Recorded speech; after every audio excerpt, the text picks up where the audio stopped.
Hi everybody, thanks for joining me today. Today is Good Friday, if you hadn't already noticed, and so I'm breaking into our usual reflections from 1 Peter just to think about what the significance of this day, this anniversary is for us in our Christian faith. There's an interesting verse or two in Mark's Gospel that I just want to focus in on. It's in Mark chapter 15 and verse 37, I'll read from. With a loud cry, Jesus breathed his last. The curtain of the temple was torn in two from top to bottom. And when the centurion who stood there in front of Jesus saw how he died, he said, "Surely this man was the Son of God." In the midst of all the drama, all the agony, all the pain of the crucifixion, why is Mark pointing out the temple furnishings? Why is he focusing in on this curtain? Well, that's because the curtain represented a barrier. Indeed, it was a very thick curtain. It's thought to be about the thickness of a man's hand. It was so thick and heavy and hung down from the high up ceiling of the temple to cut off the Holy of Holies, to stop anybody being able to access the Holy of Holies apart from one day each year when one man, the high priest, could enter on behalf of the people.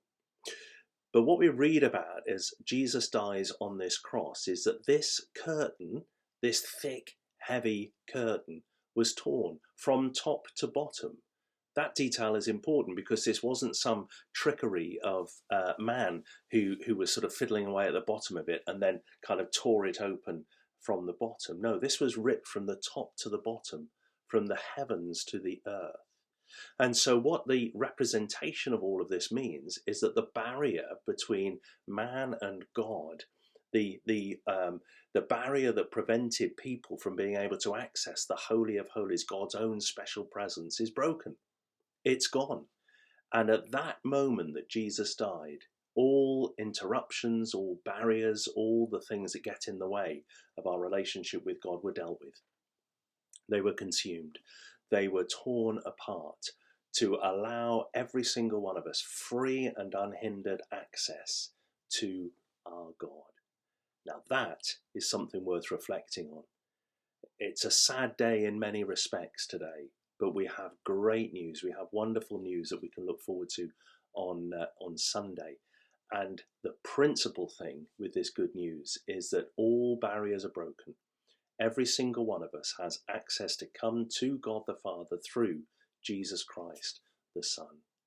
Spend the day reflecting on that. Spend the day rejoicing in that. Let's pray together. Lord, thank you so much that there is nothing that needs to prevent us from getting access to you as our Father, as our King, as our just majestic ruler. Thank you so much for the work of Jesus on this Good Friday. Thank you for all that he means to us today. Amen. God bless you. We'll be back on Monday going through 1 Peter again. But I hope you have a really joy-filled and peaceful Easter time together. God bless. Take care.